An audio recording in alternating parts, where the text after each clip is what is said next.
हेलो अस्सलाम वालेकुम नाज़रीन, कैसे हैं आप लोग? ठीक है, उम्मीद करता हूँ हम लोग खैरियत से होंगे। मैं हूँ अवैस अपने यूट्यूब चैनल के साथ एक दफ़ा फिर आपके सामने हाज़िर हूँ।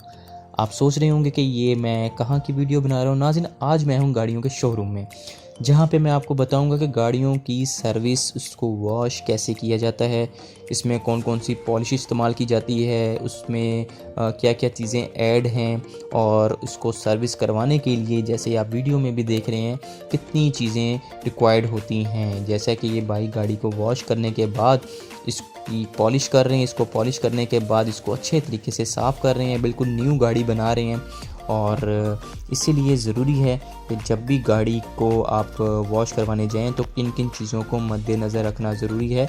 ये सारी चीज़ें आज के व्लॉग में, और इसके साथ साथ मैं आपको दिखाऊंगा कि गाड़ी को सर्विस करवाने के लिए, गाड़ी को वॉश करवाने के लिए क्या क्या चीज़ों की एहतियाती तदबीर ज़रूरी होती है और क्या क्या चीज़ें रिक्वायर्ड होती हैं। पूरी वीडियो में मैं आपको हर एक चीज़ दिखाऊंगा कि किस तरीके से गाड़ी को वो साफ़ करते हैं, पॉलिश करते हैं तो किस तरीके से करते हैं, क्या क्या चीज़ें ऐड करते हैं।